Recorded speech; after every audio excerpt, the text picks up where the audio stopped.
कैसे है सारे के सारे? मैं बढ़िया एकदम perfection. Did any of you happen to see the जो ईडीएनए वाला हम टेलीग्राम पे आज हम डाले हैं, तो वो देख लीजिएगा, क्योंकि आप समझ जाओगे ईडीएनए क्यों इंपॉर्टेंट है। एक बार वीडियो देखो, आप समझ जाओगे कितना इंपॉर्टेंट है, उसके यूजेस कहाँ का है, तो वो देख लेना, ठीक है। मेरे ख्याल से न्यूज़ में आया था एक 7-10 दिन पहले, तो वो देख लेना। एनीवेज चलिए शुरू करते हैं। आज आपका शुरू होगा क्लाइमेट चेंज। अगला 3 दिन 28, 29, 30 हम लोग बस घुस के पूरा क्लाइमेट चेंज समझेंगे, और जो किताब में लिखा है उससे काफी ऊपर जाएंगे, काफी ज्यादा समझना है। किताब में जो लिखा है वो बहुत इनएडिक्वेट है। शुरू करें? देंगे जमीन जाएंगे। आई विल मेरे को थोड़ा टाइम दो बस। आप देख रहे हो सुबह से शाम तक मैं आपकी सेवा में लगा हूं। थोड़ा टाइम दे दो मेरे को, but I will get it done, promise है यार, वो तो करना ही है। ठीक है, नमस्कार एवरीवन, वेलकम। चलिए पहले थोड़ा एमसीक्यू सॉल्व करते हैं। मेरे को अभी टाइम मिला तो मैंने फटाफट आपके लिए 7-8 एमसीक्यूज लगा दिए। ठीक है, 15 मिनट मेरा सोचो मैं आपके लिए एमसीक्यूज बना रहा हूं। तो अभी एमसीक्यूज करते हैं पहले 7-8, उसके बाद क्लाइमेट चेंज शुरू करेंगे। Let's start.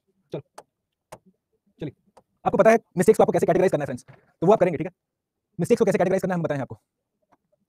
प्रिया अभी तो बहुत राइटिंग प्रैक्टिस बाकी है प्रिया, टू मेनी, अभी तो हमने कुछ नहीं किया। इनफैक्ट आप देखोगे climate change is quite important, उसमें लिखने को काफी कुछ है। चलिए सवाल देखते हैं। The species ambassador.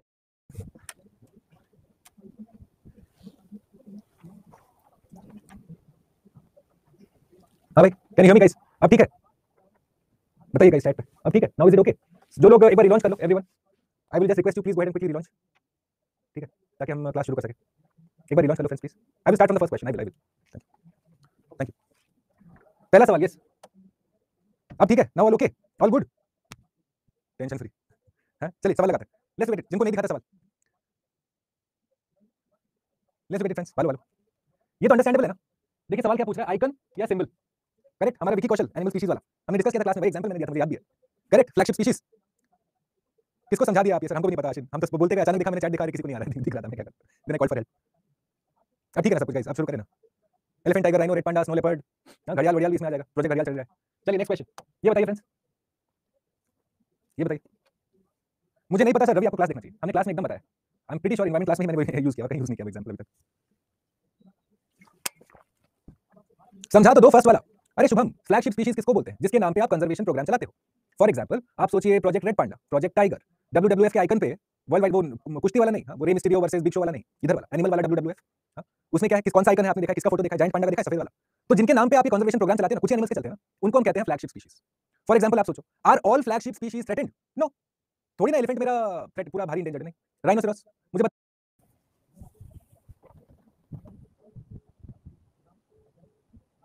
फ्रेंड्स अब ठीक है, हमको बताइए एक बार, are we back? Is it working now? काम कर रहा है? वॉइड नहीं रिलॉन्च करिए, जिनका वॉइड है एक बार रिलॉन्च करो फ्रेंड्स। आप फिर से दिखने एक बार रिलॉन्च करिए। फिलहाल तो चल ही रहा है, ठीक है, गुड। एक बार रिलॉन्च कर लो बस, so that we are on the same page.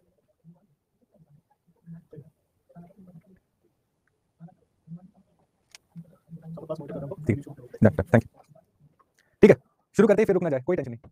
कितना करवा दिया? अभी तक तो एक ही किया है फ्रेंड्स, एक ही किया है। Is it back? Are you guys able to see me now? अब सब ठीक है?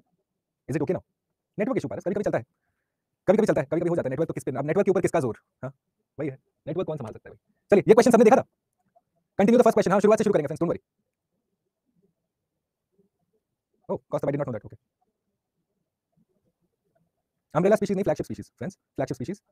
करेक्ट, फ्लैगशिप स्पीशीज मैंने आपको जैसे बताया, जिसके नाम पे कंजर्वेशन प्रोजेक्ट्स चलते हैं आपके, जिसका जो एक आइकन स्टेटस जिसको हम देते हैं। करेक्ट, ठीक है। अभी भी डाउट हो रहा है क्या फ्रेंड्स? हमको बताओ थोड़ा सा। Are you still facing problems? Are you still facing problems friends? क्या क्वेश्चन क्या है? What are umbrella species? Yashita, umbrella species, okay. चलिए मैं आपको थोड़ा एक्सप्लेन कर देता हूं, since we are doing this. देखो अम्ब्रेला स्पीशीज क्या होते हैं, एक शब्द में अगर समझना चाहो, umbrella species are those species जिसके चलते हम, जिनको हम प्रोटेक्ट करेंगे ना अगर, करेक्ट, तो उनके प्रोटेक्शन के थ्रू बाकी सारे स्पीशीज भी प्रोटेक्ट हो जाएंगे। अम्ब्रेला का कॉन्सेप्ट ही यही हुआ ना, सोचो, ये है ना अम्ब्रेला, प्रोटेक्ट करता है नीचे वालों को। तो भाई अगर अम्ब्रेला स्पीशीज को प्रोटेक्ट करोगे तो नीचे वाले जो स्पीशीज है वो सारे प्रोटेक्ट हो जाएंगे। Got it? लिखो इधर, write down, if you do not know, make a note in your copy जहां पे आप लिख रहे हो। दो स्पीशीज इफ सेलेक्टेड और if protected will help in the conservation of other species. लिखिए इधर, दो species when protected and conserved, when protected and conserved help indirectly in conservation and protection of other species. Example मैं आपको बताता हूँ, and protection of other species। Umbrella का अर्थ है ना, देखो क्या कितना सिंपल सा है। अम्ब्रेला क्या करता है, नीचे वाले जो बंदा या जो भी आदमी है उसको पानी से बचाता है, बस same thing. Umbrella species are those species जिसके प्रोटेक्शन कंजर्वेशन से मुझे इनडायरेक्ट फायदा पहुंचेगा, ठीक है। तो for example you can also understand it as से अ कीस्टोन स्पीशीज। ये शब्द तो सुना होगा ना आपने, कीस्टोन स्पीशीज, करेक्ट। तो यही तो है, ये कीस्टोन स्पीशीज क्या है, एक अम्ब्रेला स्पीशीज का टाइप है। बताइए मुझे, अब क्लियर हो रहा है? Tell me friends. हाँ, जैसे कि आप सुंदरबन में फॉर एग्जांपल या काजीरंगा में, काजीरंगा में आप वन हॉर्न राइनोसेरस को प्रोटेक्ट करते हो, उसके चलते आपने सारे वहां पे एस्टैब्लिशमेंट बैठा रखा है, कैपेसिटी बिल्डिंग चल रहा है, कितना कुछ चल रहा है वहां पे, लोग हैं, पूरा आपने बना के रखा है माहौल, तो सिर्फ राइनो के लिए क्या नहीं, उसके थ्रू आप देखोगे हिरन, उसके थ्रू आपके गजल, उसके थ्रू आपके वाइल्ड बोर, सारों का प्रोटेक्शन हो रहा है। तो what can I say that in Kaziranga my rhinoceros is acting like an umbrella species. Correct. Sundarban में फॉर एग्जांपल, कॉर्बेट में आप टाइगर के प्रोटेक्शन के लिए आपने पूरा वहां पे नेशनल पार्क वगैरह बना के रखा है। साथ ही साथ हिरन, कितने सारे मंकीज, ये वो सब कुछ का हो रहा है ना प्रोटेक्शन। काजीरंगा में देखो आप, आपके मकाक्स मिलते हैं उधर, है कि नहीं? तो I you understanding what is the role of an umbrella species? ठीक है, चलो आगे बढ़ो, नेक्स्ट गो फॉरवर्ड। ये बताइए इसका आंसर। पहला वाला स्टेटमेंट बड़ा इंटरेस्टिंग, हमको बताओ। I want answer to question number statement 1 पहले तो हमको उसका आंसर बताइए, सही या गलत? Species diversity of 0 means there is only one species present. हम स्पीशीज डाइवर्सिटी कैसे मेजर करते हैं? देखो 0 to 1 के स्केल पे मेजर करते हैं स्पीशीज डाइवर्सिटी। अगर आपका स्पीशीज डाइवर्सिटी 0 है मतलब वहां पे इनफाइनाइट डाइवर्सिटी है, और अगर आपका स्पीशीज डाइवर्सिटी 1 है देन व्हाट इज देयर? मुझे बताइए what will be the case? मतलब कुछ भी नहीं है, zero diversity, no diversity, zero diversity. Add it to your notes, जहां पे हमने स्पीशीज रिचनेस का बात लिखा है वहां पे ऐड करिए स्पीशीज रिचनेस वाला जो कांसेप्ट हम जब डिस्कस कर रहे थे, ये पॉइंट नोट करो उधर। दैट स्पीशीज डाइवर्सिटी ऑफ 0, उसका अर्थ हुआ, अरे क्या फिर से कर दिया, हां, स्पीशीज डाइवर्सिटी ऑफ 0 का अर्थ हुआ इनफाइनाइट डाइवर्सिटी, 1 का अर्थ हुआ no diversity. Add it to your notes friends. Sir are you sure it's not opposite? I am pretty sure. लिखिए उधर, 0 इज बेसिकली इनफाइनाइट डाइवर्सिटी दिखाता है और 1 रहा मतलब नो डाइवर्सिटी। जो ऐड करना है देखिए इतना लिखो, जस्ट ऐड देयर, ये वाला पॉइंट ऐड कर लो अपने नोट्स में, ऐसे लिखिए वहां पे स्पीशीज डाइवर्सिटी। ओके, इसको हम नापते हैं या मेजर करते हैं 0 to 1 के स्केल पे। ओके, 0 का अर्थ हो गया इनफाइनाइट डाइवर्सिटी, राइट, और 1 का अर्थ हो गया नो डाइवर्सिटी। मतलब एक ही सैंपल है, एक ही एनिमल होगा बस, तो डाइवर्सिटी कहां होगा? Simple, 0 diversity is 1। डेसिमल में आता है नहीं, यहाँ पे ये इवेंचुअली साइंटिस्ट लोग ना इसका कैलकुलेशन वगैरह करते हैं, आपको उतना घुसने की जरूरत नहीं, यूनिट टू द बेसिक्स। वहां पे एक एन का कांसेप्ट आता है, उससे वो डिटरमिन करते हैं कि एक जंगल में स्पीशीज डाइवर्सिटी कैसे। Regardless of that, first statement तो मेरा इनकरेक्ट है, species diversity of 0 means there is only one species present, no, incorrect. Next statement, species diversity usually decreases as we move from the equator towards the poles, correct, ये तो सही है, ideally आपका घटता है। Okay, temperate regions harbour more species than tropical and equatorial, बताओ भाई सही है क्या ये? तो क्या हुआ आंसर इसका? Which of the above is correct पूछा है, B, only B is correct. समझ में आया ये कॉन्सेप्ट? हम हर दिन ऐसे करेंगे, पहला आधा घंटा सवाल लगाएंगे गाइस। ये बताओ, अब नॉलेज ग्रहण काफी हो गया, अब सवाल लगाना शुरू करना है हमने। बताइए, रिलीजियस, ठीक है, और करेक्ट, हाँ भाई इजी, आराम से लगा पाए आंसर, डी है answer, all of the above are correct. Of course botanical garden XC2 होता है, ट्रू, जू स्टेशनरी या मोबाइल दोनों हो सकता है, no problem, correct, all three are correct. Next question, बताओ भाई, कॉमन सेंस लगाना फ्रेंड्स, जितना नॉलेज है उसी में सारे सवाल सॉल्व होंगे।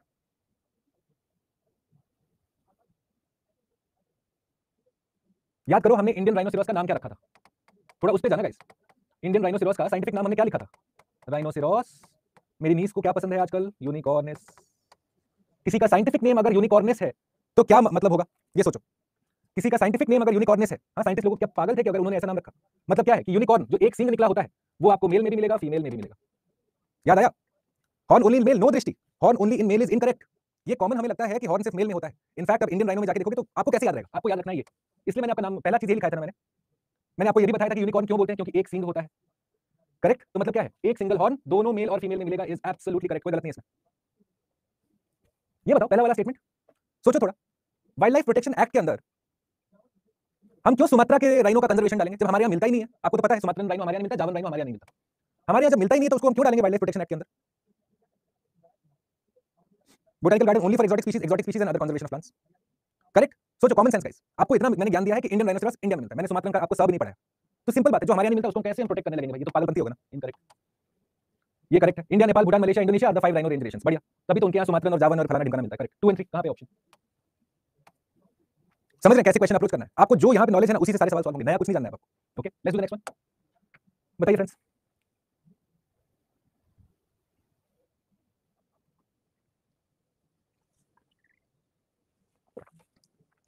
हाउ जू इज मोबाइल? इंडिया में ना जू का कॉन्सेप्ट क्या है कि नॉर्मली एक जगह पे होगा, वेस्टर्न कंट्रीज में देखोगे जू के जो एनिमल्स होते हैं ना उनको डिस्प्ले पे भी डाला जाता है, एक ट्रक के पीछे चढ़ा के भेज देते हैं बच्चों के स्कूल फलाना ढिमकाना, वीडियो देखा होगा आपने, हाँ, कि बच्चों के स्कूल तक जू के डायरेक्टर जाके दिखाते हैं, तो कैसे कर रहे हैं वो, वैन के थ्रू लेके जा रहे हैं, तो mobile zoo can exist, no problem with that, ठीक है। इंडिया के केस में बस थाई होता है, एक ही जगह होता है, पर क्वेश्चन में इंडिया स्पेसिफिक नहीं था, तो हम गलत कैसे मत करें। हाँ भाई आंसर बताओ, good, option C, everyone agrees, excellent. मुझे अभी तक सी के अलावा कुछ दिखा नहीं है तो मुझे अच्छा लगा देख के कि आप लोग वाइल्ड लाइफ प्रोटेक्शन एक्ट को बढ़िया से समझो, गुड। बताइए भाई, वाइल्ड लाइफ, लाइफ में क्या क्या आएगा? प्लांट एनिमल दोनों, करेक्ट, तो एनिमल बर्ड प्लस प्लांट भी तो होगा। नेक्स्ट 4 टाइप्स, अच्छा भाई, sanctuary, national park, tiger reserve, conservation reserve और सेक्रेट ग्रुप कहां गया? कम्युनिटी रिजर्व, ये मिसिंग है, तो ये भी इनकरेक्ट है, ये भी इनकरेक्ट है। Act provides for NTC, perfect. NTCA तो अमेंडमेंट के थ्रू आया था ना, तो इसमें क्या लिखा है, the act provided for the establishment, provided for the establishment मतलब एक्ट के अंतर्गत, अब एक्ट के अंतर्गत अमेंडमेंट्स होंगे, अंतर्गत उसी क्या आया होगा, करेक्ट, सही तो है। अगर कहता कि the NTCA is born out of wildlife protection act 1972, हम कहेंगे नहीं, but the act provided for the formation of NTCA, absolutely. Amendment क्यों आया, जब पहला 72 वाला एक्ट आया ना, ऐसा तो नहीं कि अमेंडमेंट एक अलग से आया था, उसी लॉ में इंक्लूड किया गया था, करेक्ट, ठीक है। नेक्स्ट सीजेडी के बारे में बताइए।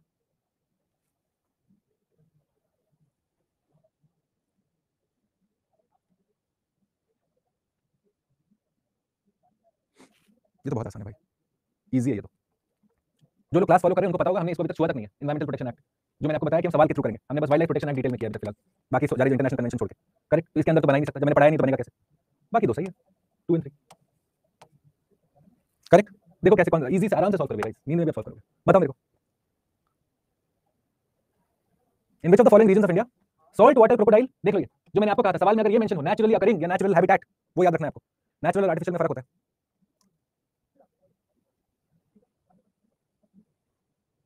क्वेश्चन अगर हिंदी में हो तो अच्छा होगा, हिंदी में क्वेश्चन मिलते नहीं एक्चुअली, नहीं तो मैं कर देता, मैं आपके फायदे के हर काम करने को तैयार हूं, पर मुझे मिलता नहीं, मैं खोजूंगा, चल आज तो नहीं कल खोजूंगा, आज तो सेट है अपना सीन। हाँ भाई, salt water crocodile, salt water crocodile कहाँ होगा, जहाँ पे सॉल्ट वाटर होगा, सिंपल है, सॉल्ट वाटर कहाँ मिलेगा मुझे, सुंदरबन में मिल जाएगा, ब्रैकिश वाटर भितरकनिका में मिल जाएगा, अंडमान में मिल जाएगा, चंबल में कहाँ से सॉल्ट वाटर आएगा भाई, जिस दिन आ गया तब तो फिर प्रॉब्लम हो जाएगा वहाँ पे, करेक्ट, क्या है आंसर, सी कॉमन सेंस। चंबल में क्या मिलता है बताइए हमको, चंबल की वादियों में पान सिंह तोमर को छोड़ के और क्या क्या मिलता है उधर, कौन सा मिलता है, मैं हमें बता रहा हूँ, घड़ियाल मिलता है ना, कल ही तो किया था हमने, सीजेडी कब पढ़ा, क्यों क्लास हमने सीजेडी नहीं किया क्या, सेंट्रल जू अथॉरिटी हमने नहीं पढ़ा, हमने तो किया था मेरे ख्याल से, to the best of my recollection CZD के बारे में।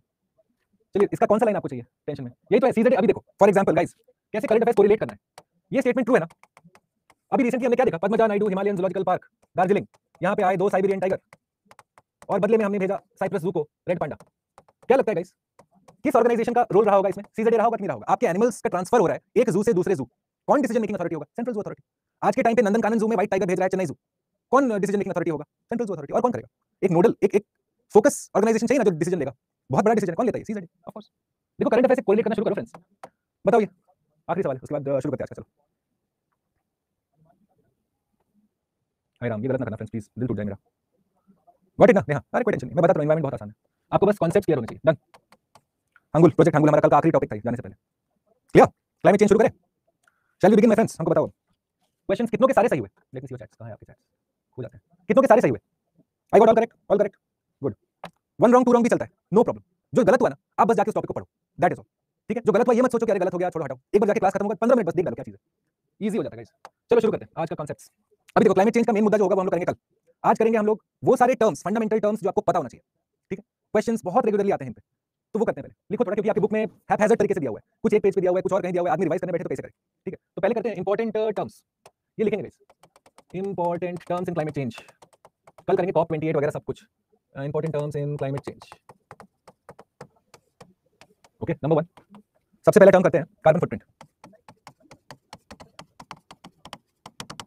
हाँ भाई थोड़ा हमको समझाओ गाइस,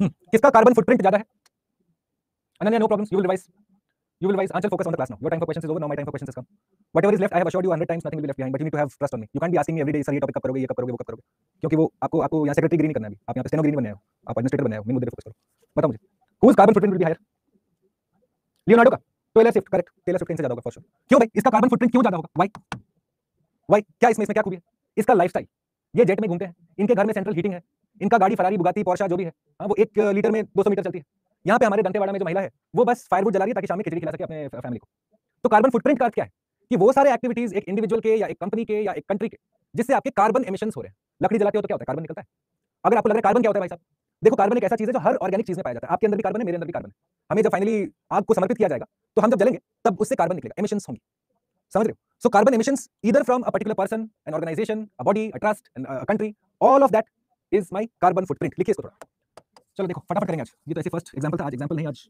लिखने का दिन, आप भरोसा रखो फ्रेंड्स, हम आपको बता रहे हैं, आपका सिलेबस का एक पॉइंट नहीं छूटेगा, वो छूटेगा तो मेरे जवाब दिए, ठीक है, लिखिए यहाँ पे total amount of green house gases, the total amount of green house gases, ठीक है, total amount of green house gases,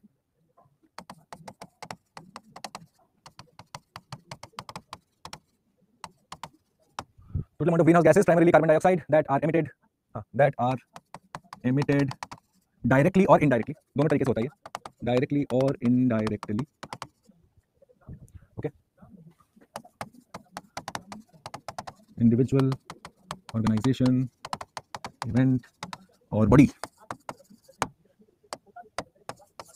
मैंने ऑर्गेनाइजेशन या इवेंट क्यों लिखा है? क्योंकि आप लोग देखे होंगे फॉर एग्जांपल कुछ साल पहले दिल्ली में यमुना के पास, ये यमुना का फ्लड बैंक था, वहां पे एक आर्ट ऑफ लिविंग का एक कुछ फंक्शन हुआ था, मुझे याद नहीं क्या फंक्शन है, पर वो फ्लड बैंक्स पे हुआ था। याद है किसी को?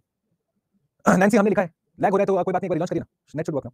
याद है किसी को कि दिल्ली में यमुना के फ्लड बैंक पे करीब 5 7 10 साल पहले, शायद आप लोग स्कूल कॉलेज में रहेंगे उस टाइम, एक आर्ट ऑफ लिविंग जो श्री है, उनका नाम मुझे नहीं ठीक से याद, उनका एक फंक्शन हुआ था। ठीक है, अब आप देखो क्या उस पर्टिकुलर फंक्शन का कार्बन फुटप्रिंट ज्यादा रहा होगा? ऐसा सोचो, आपने फ्लड बैंक्स पे एक प्रोग्राम किया, जो नाम है उनका ईशा फाउंडेशन, ठीक है, so he had a particular event that was there on the flood banks, correct. आजकल आपने देखा है ग्रीनिंग की बात होती है, सस्टेनेबिलिटी की बात होती है। फॉर एग्जांपल आपने इस बार वर्ल्ड कप अगर कोई मैच अटेंड किया होगा गाइस, ठीक है, I had the good Fortune of attending one match, अंदर में प्लास्टिक के बॉटल्स नहीं मिल रहे थे, क्यों? वहां पे कह रहे थे कि आप ये पेपर वाले वो जो डिस्पोजेबल बॉटल ग्लासेस है उससे पानी भरिए और पीजिए, प्लास्टिक वाले बॉटल्स नहीं देंगे। वो क्या कर रहे हैं? अपना कार्बन फुटप्रिंट कम कर रहे हैं इनडायरेक्टली, पर वो ग्रीनिंग की तरफ जा रहे हैं, सस्टेनेबिलिटी की तरफ जा रहे हैं। Getting it? ऑब्वियसली पैसा कमाने के लिए, वो तो ऑब्वियसली हम लोग को पता है, पर हम जस्टिफाई कैसे करेंगे एनवायरमेंट पॉइंट ऑफ व्यू से कि वो सस्टेनेबल एक क्या कहते हैं उसको, इवेंट की तरफ वो लोग बढ़ रहे हैं, ठीक है, कि सस्टेनेबल होना चाहिए, जितना हमारा कार्बन फुटप्रिंट हम कम कर सकें। सेकंड कॉन्सेप्ट देखिए after carbon footprint, now let's look at carbon sequestration. Carbon sequestration, बड़े बड़े शब्द हैं पर बहुत आसान मीनिंग है, टेंशन नहीं लेना आपने। लिखिए इधर, what is carbon sequestration? Okay, दो कॉन्सेप्ट हैं सीक्वेस्ट्रेशन के, लिखिए इधर, सीक्वेस्ट्रेशन इक्वल्स टू, मैथ्स जैसा समझो गाइस, मैथ्स सबको याद रहता है, sequestration equals to capturing plus storing atmospheric carbon dioxide, capturing plus storing carbon dioxide, okay, capturing plus storing carbon dioxide to mitigate or defer global warming and climate change. Don't worry, अगर आपको पता नहीं global warming क्या होता है, climate change क्या होता है, कोई टेंशन नहीं है, इतना समझो कि कार्बन डाइऑक्साइड को आपको पकड़ना है, you have to capture it, हवा में है ना, capture it and store it somewhere. ये इंपॉर्टेंट कॉन्सेप्ट क्यों है यहाँ पे लिखिए, अच्छा बात करेंगे, चलो कोई बात नहीं।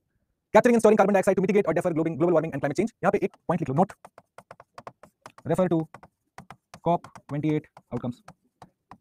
ये लिख के रखो बस, रिवीजन के टाइम पे समझ जाओगे क्या मीनिंग है इसका, लिखो इसको, रेफर टू COP28 आउटकम्स। ये है कार्बन सीक्वेस्ट्रेशन, लिखा? सब करेंगे, एक एक करके होगा, टोटल मेरे लिए I have around 12 13 topics for you.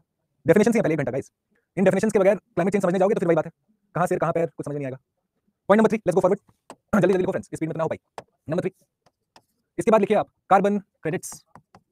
Carbon credits क्या होते हैं? बहुत दफा आप देखोगे न्यूज में, हिंदू एक्सप्रेस वगैरह में ये शब्द चिपते रहते हैं, ठीक है, तो लिखिए यहाँ पे carbon credits are tradable permits, important, tradable permits, okay, they are tradable permits that represent the right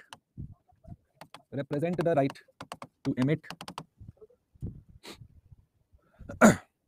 specific amount of GHG, specific amount of, ये है ग्रीन हाउस गैस GHGs, ठीक है, पूछेंगे नहीं हमसे, अब आप साइंस के स्टूडेंट बन चुके हो, लिखना सीखो, that represent the right to emit specific amount of greenhouse gases, okay, often as a part of emissions trading।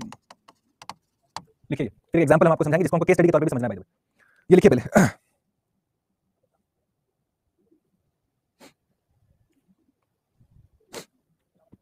Okay, यहाँ पे लाल करके लिखो, यहाँ पे लिखिए note, concept to be used in understanding, क्या है वो, European unions carbon border adjustment mechanism, CBAM। लिखिए ऐसे, जो लोग यहाँ पे बहुत शिद्दत से पढ़ाई कर रहे होंगे, इसका नाम सुना है कभी?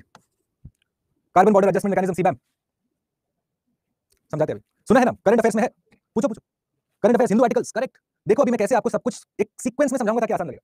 अब देखो मामला क्या है, समझते हैं पहले। कार्बन क्रेडिट का अर्थ क्या है कि एक कंट्री ए और दूसरा कंट्री बी, अब हमारा डेफिनेशन क्या कह रहा है, they are tradable permits that represent the right to emit specific amount of greenhouse gases. For example आप देखोगे कि ए के पास 50 कार्बन क्रेडिट्स हैं और बी के पास फॉर एग्जांपल 100 कार्बन क्रेडिट्स हैं। अब आपका कार्बन क्रेडिट का मतलब क्या है, आप एमिट कर रहे हो, तो एक पर्टिकुलर वॉल्यूम ऑफ एमिशन के बाद आपका कार्बन क्रेडिट खत्म होने लगता है। तो फॉर एग्जांपल 50 कार्बन क्रेडिट से आप मान लो कि 50 लीटर कार्बन एमिट कर सकते थे, मान लो फॉर एग्जांपल, हो गया, आपका इंडस्ट्री में कुछ आप चला रहे थे, कोल इंडस्ट्री था, आपका 50 लीटर निकल चुका है कार्बन डाइऑक्साइड का।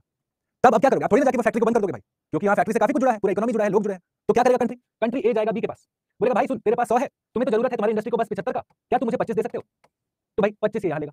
सिमिलरली सी के पास जाएगा, सी के पास कुछ अपना एक रहेगा, उससे बोलेगा भाई 25 मुझे दे। क्या कर रहे हो आप, ट्रेड कर रहे हो, एक तरीके से सर्टिफिकेट लो, इस सर्टिफिकेट के एवज में आप एमिशंस कर सकते हो, पैसे खर्चो एमिशंस करो, समझे? कार्बन मार्केट इसी से बना है, जैसे अपना शेयर मार्केट नहीं है, same carbon market, carbon gas का शेयर मार्केट है, कार्बन डाइऑक्साइड का शेयर मार्केट।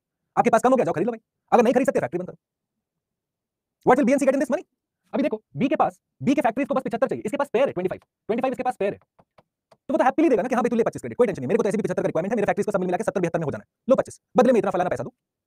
तो ये जो ट्रेडिंग मैकेनिज्म है इसको कहते हैं हम कार्बन क्रेडिट्स। इसको हम और डिटेल में समझेंगे, पर अभी मैं इंट्रोड्यूस कर रहा हूं। अब स्पेसिफिकली इस कांसेप्ट को आपको यूज करना है जब हम समझेंगे कि carbon border adjustment mechanism European union का क्या है।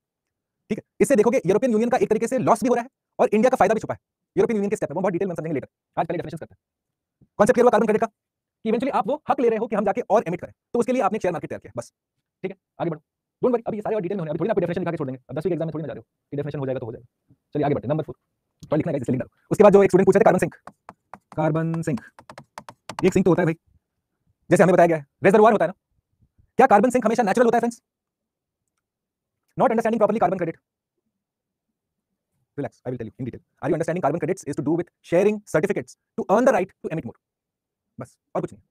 आप सर्टिफिकेट ट्रेड कर रहे हो ताकि आपको वो हक मिले कि मैं अपना फैक्ट्री चला सकूं, ठीक है, क्योंकि आपके पास एमिशंस ज्यादा है।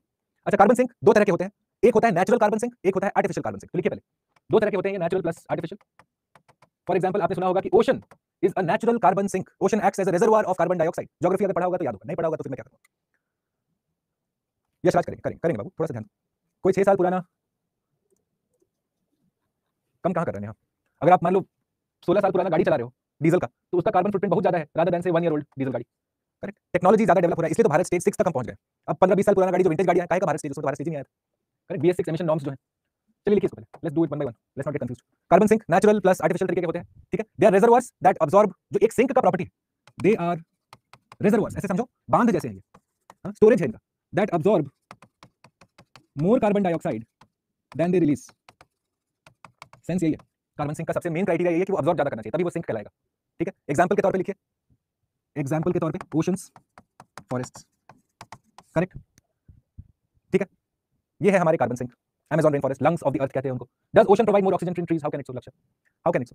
Ocean takes in carbon dioxide, okay, which is why आप पढ़ते होंगे ocean acidification के बारे में, कि आजकल हमारा ocean acidification की तरफ बढ़ रहा है, क्यों? क्योंकि ज्यादा कार्बन डाइऑक्साइड सूख कर रहा है।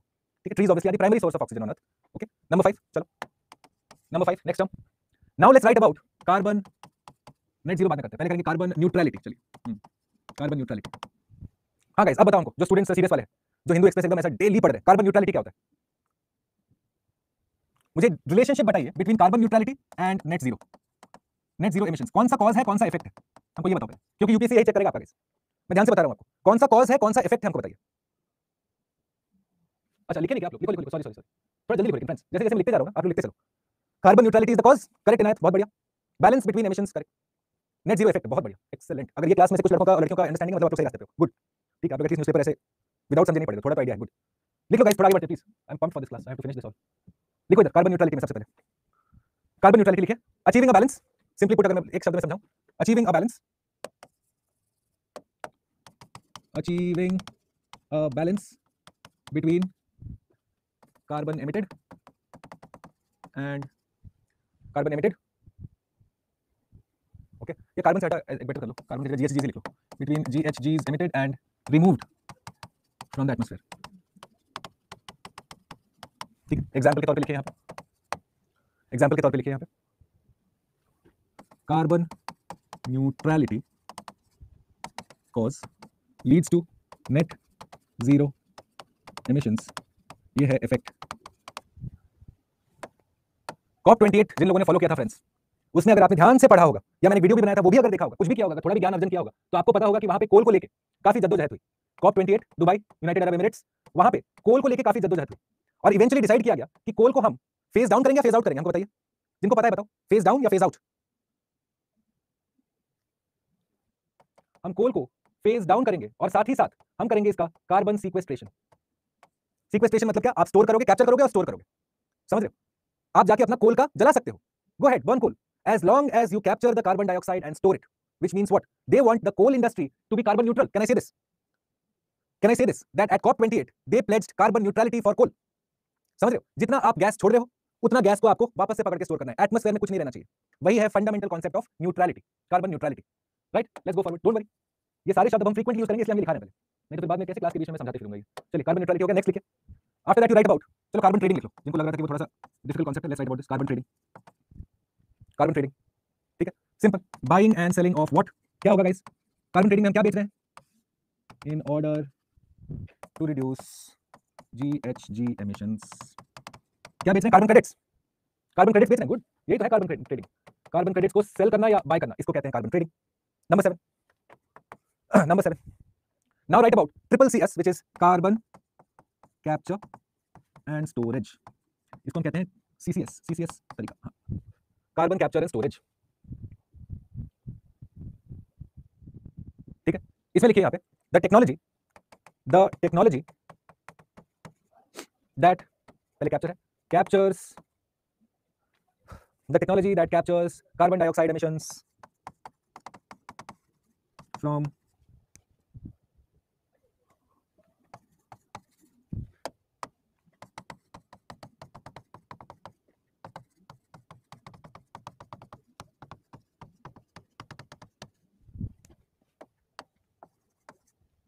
fossil fuels in electricity generation.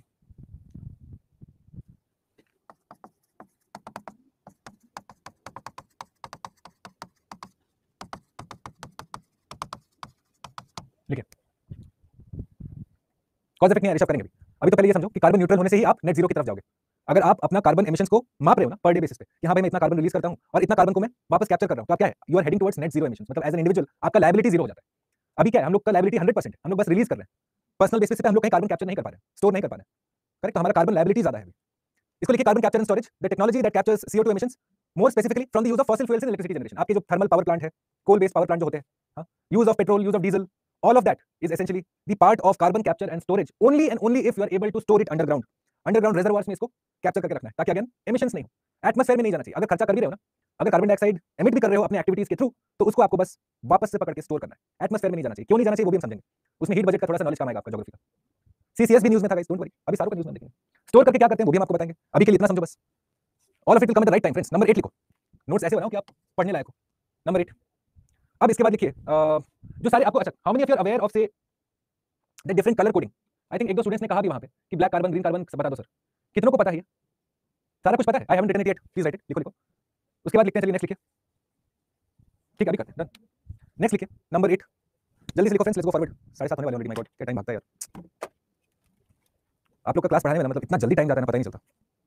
Specifically बहुत इंटरेस्टिंग भी बहुत होता है, सब्जेक्ट इंटरेस्टिंग तो पता नहीं चलता। हो गया लिखा गाइस, जल्दी जल्दी बताओ, जल्दी बताओ, लिखा, चलो आगे बढ़ो, इतना टाइम नहीं है गाइस, कहां आप लोग उतना धीरे धीरे कर रहे हो। नेक्स्ट लिखिए कार्बोनेशियस लिखिए, कार्बोनेशियस, ठीक है। कार्बोनेशियस का अर्थ क्या होता है, सिंपल से समझ लो, रिलेटिंग टू, कहीं पे भी ये शब्द अगर देखोगे ना, कार्बोनेशियस, करेक्ट, इतना लिख लो, रिलेटिंग टू और containing carbon.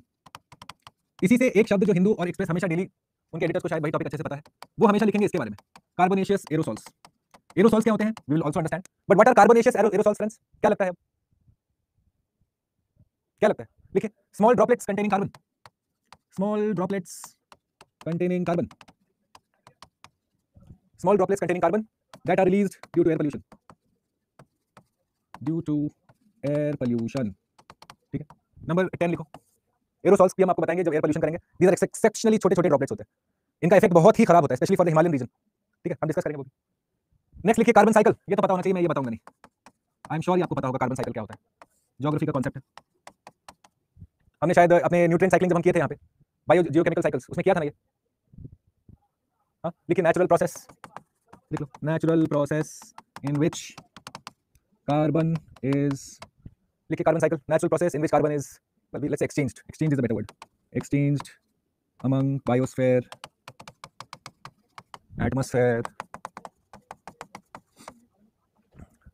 Biosphere, atmosphere, oceans plus geosphere, लिखिए, then will do the next one.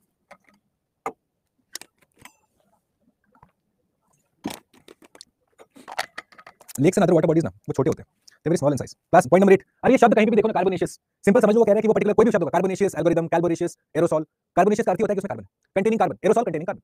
एक चीट कोड बता रहा हूं क्योंकि सब शब्द आपको बहुत फ्रीक्वेंटली आएंगे। नंबर 11 लिख लो लास्ट वाला, कार्बोनिफेरस, अगेन ज्योग्राफी का कांसेप्ट, कार्बोनिफेरस एरा हम लोग पढ़ते हैं, कार्बोनिफेरस पीरियड, कार्बोनिफेरस एरा भी कहते हैं इसको, ठीक है, कार्बोनिफेरस पीरियड क्या हुआ था गाइस, ज्योग्राफी वाले ऑप्शन वाले बंदो लोग हमको बताइए, कार्बोनिफेरस पीरियड में क्या क्या हुआ था, लिखिए, जियोलॉजिकल टाइम स्केल में आया था, formation of coal beds, formation of coal beds due to large scale carbon deposition, ये अर्थ के हिस्ट्री का एक पीरियड है कार्बन डिपोजिशन। जीटीएस का अर्थ क्या होता है गाइस, ये जियोलॉजिकल टाइम स्केल में हम नापते हैं, एक होता है ह्यूमन टाइम स्केल, एक होता है जियोलॉजिकल टाइम स्केल। लिखा 10th का second line, natural process in which carbon is exchanged among biosphere, atmosphere, oceans plus geosphere, उसको हम कहते हैं carbon cycle. Sir, please take my question. I'm not taking questions, my friend, right now. Wait. You shouldn't. There is nothing I've taught that you can have any doubt right now. We are just discussing definitions. Wait. Hold your questions. अभी तो पढ़ाया नहीं तो doubt कहाँ से आएगा? ये लिखिए. डाउट इंस्टाग्राम पे भेजो. नहीं डाउट इधर ही करेंगे भाई. एक मिनट रुक जाओ ना थोड़ा सा. I take your doubts friends. थोड़ा सा लिख लो पहले. देखो डाउट करने के चक्कर में ना, आपका डाउट सॉल्व करने के चक्कर में सिलेबस हमारा कभी नहीं होगा. Wait, I know what your doubts are. All will be addressed. I have done this for 10 years. Wait, मुझे पता है एज अ स्टूडेंट आपके मन में क्या-क्या डाउट आ रहा होगा, क्योंकि मैं खुद स्टूडेंट की तरह से सोचता हूं. आगे बढ़ो. चलो अब करते हैं हम लोग कलर कोडिंग. लिखिए कलर कोडिंग या कार्बन रेनबो. ऐसे लिखो कार्बन रेनबो. ये नेक्स्ट टॉपिक है. जो नंबर था हमारा, कौन सा नंबर था? 12 नंबर. Carbon rainbow. ये लिखेंगे फ्रेंड्स. सवाल भरपूर. ठीक है, आप देख जाओगे. आप अभी देखो ना, लिखना शुरू करो. You will understand. सबसे पहला पर्पल. Purple carbon. हाँ भाई, क्या होता है पर्पल कार्बन? लिखिए कार्बन कैप्चर्ड और stored through industrial emissions. Previous slide guys, थोड़ा जल्दी लिखो. कोई बात नहीं, लिखिए.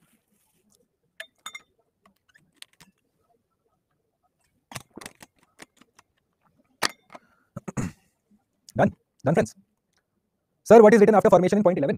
Formation of coal beds, COAL beds. जहाँ पे आपके कोल के एरियाज होते हैं इंडिया में. हाँ, ज्योग्राफी पढ़ेंगे तो आपको पता होगा गोंडवाना कोल, ये कोल, वो कोल, बिटुमिनस, एंथ्रासाइट, ये सब भाई सब कब फॉर्म हुआ था? Which period of the Earth's history was it formed? Carboniferous period.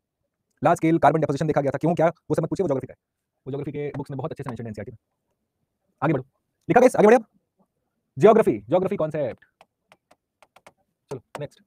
Purple carbon लिखिए. बहुत सारे कलर्स हैं, पता होना चाहिए. Civil service, CAPF, NDA, CDS, state service, इनको लगता है बहुत डिफिकल्ट सवाल है, हर बार पूछ देते हैं. लिखिए यहाँ पे carbon captured through the air. Carbon captured, ऐसे लिखिए carbon captured through the air और इंडस्ट्रियल एमिशंस. इंडस्ट्रियल एमिशंस, ये है आपका पर्पल कार्बन. ठीक है, नेक्स्ट लिखिए ब्लू कार्बन. देखो मैं कितना एफर्ट लगा रहा हूं, कलर कोडिंग कर दे रहा आपके लिए मैं आज. Blue carbon. ब्लू कार्बन क्या लगता है फ्रेंड्स? ब्लू किसके लिए यूज करते हैं हम? ओशन के लिए. तो बस simple, carbon captured in oceanic.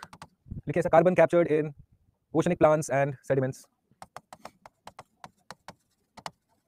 Captured plus stored लिखो. जब स्टोर्ड लिखो यहाँ पे, कार्बन स्टोर्ड. ठीक है, नेक्स्ट लिखिए. अभी मेरे को ये कलर कैसा होता है ये पता नहीं, तो मैं इसलिए ऐसे लिख दे रहा हूँ. Till carbon. टील कलर कैसा होता है, वो देखते हैं पहले. मुझे पता है आधी क्लास को नहीं पता होगा, एटलीस्ट लड़कों को तो डेफिनेटली नहीं पता होगा कि टील कलर क्या होता है. क्या है भाई टील कलर? ग्रीन कलर का होता है क्या टील? अच्छा, ये है कलर टील. अच्छा देख लो भाई, डार्क ग्रीन कलर का है टील कलर. तब तो now it make sense obviously. Dark green colour का है टील कार्बन. लिखिए वहां पे carbon stored in fresh water and wetland. Carbon stored in fresh water plus wetland. No wonder. Blue का वेरिएंट. अरे वाह वाह, क्या बात. सब ऐसा एकदम दिए पड़े वहां पे. ब्लू का वेरिएंट. हमको तो ना लगा ब्लू का, ग्रीन कलर का मुझे तो थोड़ा बहुत. सी ग्रीन कलर, ब्लूइश ग्रीन. पता है ऐसा ग्राफिक डिजाइनर इसलिए मुझे तो कोई आइडिया नहीं, आप लोग के ऊपर निर्भर हूं. मुझे एक्चुअली आइडिया नहीं टील का कलर. मेरे लिए बस सिंपल है, red, orange, black, green, blue. वो एक दिन पहले नहीं आया था, so beautiful, so pretty, just like a wow. उसमें क्या था वो कलर का नाम गाइस? Parrot green. कौन सा कलर वो? लड्डू पीला. डेंजर भाई साहब. This is what I call novel 12 हो रहे. लड्डू पीला. सच नहीं, मैं इसमें थोड़ा नॉलेज कम है मेरा. ठीक है चलो नेक्स्ट. Green carbon. क्या डेंजर था वो, लेकिन भाई साहब लड्डू पीला. Green carbon. ठीक है, ग्रीन कार्बन लिखिए यहाँ पे. Carbon stored in terrestrial plants. Fresh water हो गया, ओशन हो गया ना. Carbon stored in terrestrial plants, keyword है यहाँ पे. ठीक है, टेरेस्ट्रियल प्लांट्स. वो लेडी लेकिन बहुत फेमस हो गई, व्हिच इज गुड. अच्छा है, इंटरनेट इज एन इक्वलाइजर बोलते हैं भैया. Green carbon, carbon stored in terrestrial plants. Okay, उसके बाद आइए ब्लैक कार्बन पे, जो लोग पूछ रहे थे गाइस. ब्लैक कार्बन लिखिए. ब्लैक कार्बन का, carbon released when you burn fossil fuels. Carbon released by burning fossil fuels.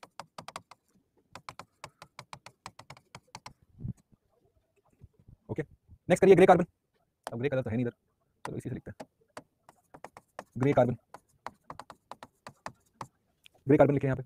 It is through release वाला है. Carbon release through, carbon released through industrial emissions. Release वाला correct, industrial emissions. ठीक है, grey carbon ये है. Last वाला नहीं, second last, brown carbon. Brown colour तो है भी. Brown carbon. Okay, brown carbon यहाँ पे लिखिए. Carbon released due to incomplete combustion of organic matter.